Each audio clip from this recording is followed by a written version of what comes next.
Selamat pagi, salam dan bahagia. Untuk Ketua Penguji yang saya hormati, dan untuk dosen penguji 1, dosen penguji 2 yang saya hormati dan yang saya banggakan.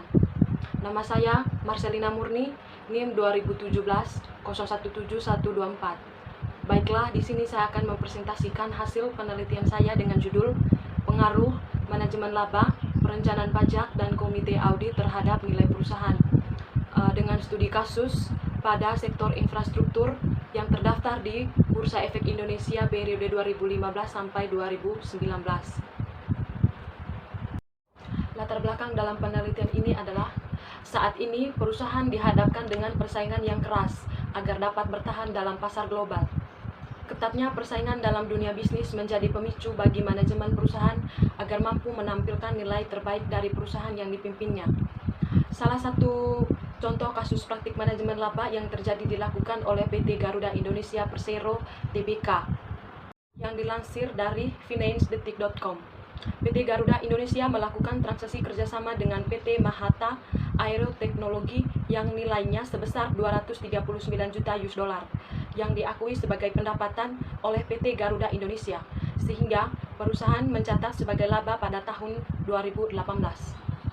Nilai perusahaan yang tinggi tentu saja menjadi keinginan semua pemilik perusahaan, sebab dengan nilai perusahaan yang tinggi menunjukkan kemampuan pemegang saham juga ikut tinggi. Para investor tentu saja cenderung lebih tertarik menanamkan sahamnya pada perusahaan yang memiliki kinerja yang baik dalam menentukan nilai perusahaan. Menurut Hermoningsi 2016, nilai perusahaan dapat menggambarkan keadaan perusahaan. Dengan baiknya nilai perusahaan, maka perusahaan akan dipandang baik oleh calon investor. Demikian pula sebaliknya, nilai pemegang saham akan meningkat apabila nilai perusahaan meningkat. Berikutnya itu rumusan masalah. Yang pertama, apakah manajemen laba berpengaruh terhadap nilai perusahaan sektor infrastruktur? Yang kedua, apakah perencanaan pajak berpengaruh terhadap nilai perusahaan sektor infrastruktur? Yang ketiga, apakah komite audit berpengaruh terhadap nilai perusahaan sektor infrastruktur? Yang keempat, apakah manajemen laba, perencanaan pajak, dan komite audit sama-sama berpengaruh terhadap nilai perusahaan sektor infrastruktur? Berikutnya itu tujuan penelitian, ada 4. Yang pertama, untuk mengetahui pengaruh manajemen laba terhadap nilai perusahaan sektor infrastruktur. Yang kedua, untuk mengetahui pengaruh perencanaan pajak terhadap nilai perusahaan sektor infrastruktur. Yang ketiga, untuk mengetahui pengaruh komite audit terhadap nilai perusahaan sektor infrastruktur. Yang keempat, untuk mengetahui pengaruh secara bersama-sama manajemen laba, perencanaan pajak, dan komite audit terhadap nilai perusahaan sektor infrastruktur. Selanjutnya itu tentang tinjauan pustaka.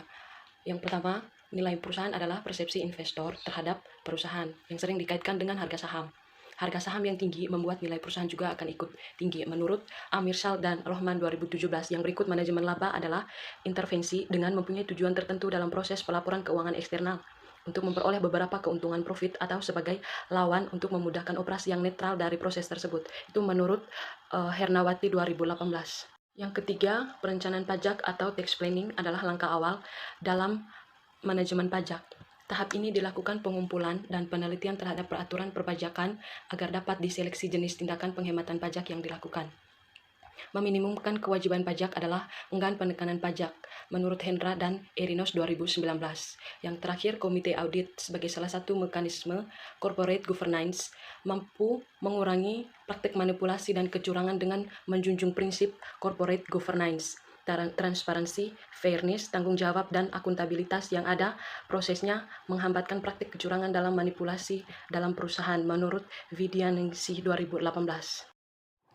Selanjutnya itu tentang metode penelitian.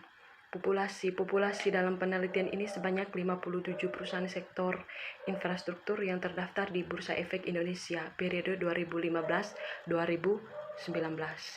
Berikutnya itu sampel. Sampel dalam penelitian ini ditentukan menggunakan metode purposive sampling dan diperoleh sebanyak 18 sampel perusahaan selama 5 tahun periode laporan keuangan tahunan, sehingga total sampel perusahaan sebanyak 90 perusahaan. Berikutnya itu uji kualitas data dan teknik analisis data. Uji kualitas data dan teknis analisis data dalam penelitian ini ada 6. Yang pertama, statistik deskriptif. Yang kedua, uji asumsi klasik. Yang ketiga, uji regresi linear berganda. Yang keempat, uji F. Yang kelima, uji T. Yang keenam, uji R. Jadi hipotesis dalam penelitian saya yang pertama, H1 itu manajemen laba tidak berpengaruh terhadap nilai perusahaan. Hasil manajemen laba tidak berpengaruh terhadap nilai perusahaan. Nah, kesimpulannya itu H1 sama dengan tidak terdukung. Yang kedua, hipotesis kedua, perencanaan pajak berpengaruh dan signifikan terhadap nilai perusahaan. Hasilnya itu perencanaan pajak berpengaruh positif terhadap nilai perusahaan. Kesimpulan untuk hipotesis 2-nya itu terdukung. Yaitu hipotesis 3, komite audit berpengaruh terhadap nilai perusahaan. Hasil dalam penelitian ini, komite audit berpengaruh positif dan signifikan terhadap nilai perusahaan. Jadi kesimpulannya itu hipotesis ketiga terdukung. Yang terakhir, hipotesis 4, manajemen laba, perencanaan pajak, dan komite audit berpengaruh terhadap nilai perusahaan. Hasil dalam penelitian saya yaitu manajemen laba, perencanaan pajak, dan komite audit secara simultan berpengaruh positif terhadap nilai perusahaan. Jadi kesimpulannya itu hipotesis keempat terdukung. Selanjutnya itu penutup. Ada 2, keterbatasan sama saran. Yang pertama, keterbatasan. Pertama, peneliti hanya membahas manajemen laba, perencanaan pajak, dan komite audit saja, belum ditambahkan faktor-faktor lain yang dapat mempengaruhi nilai perusahaan. Yang kedua, karena sedikitnya perusahaan yang memenuhi kriteria sebagai sampel dalam penelitian ini, oleh sebab itu, banyak perusahaan yang mengalami kerugian dan data yang dimiliki tidak lengkap sesuai dengan variabel yang digunakan dalam penelitian ini. Yang ketiga, jangka waktu digunakan dalam penelitian ini hanya 5 tahun saja, sehingga data yang digunakan kurang memperlihatkan kondisi perusahaan yang sebenarnya. Berikut saran dalam penelitian ini. Yang pertama, menambahkan variabel lain untuk diteliti terkait dengan nilai perusahaan, manajemen laba, perencanaan pajak, dan komite audit. Yang kedua, penelitian selanjutnya sebaiknya mempertimbangkan objek penelitian yang akan digunakan selain dari perusahaan sektor infrastruktur agar dapat memperkuat kesimpulan yang dihasilkan dalam penelitian. Misalnya, sektor perbankan, properti, dan real estate, dan lain-lain. Yang ketiga, penelitian selanjutnya diharapkan dapat menambah jangka waktu penelitian lebih dari 5 tahun, sehingga data dapat lebih memperlihatkan kondisi perusahaan yang sebenarnya.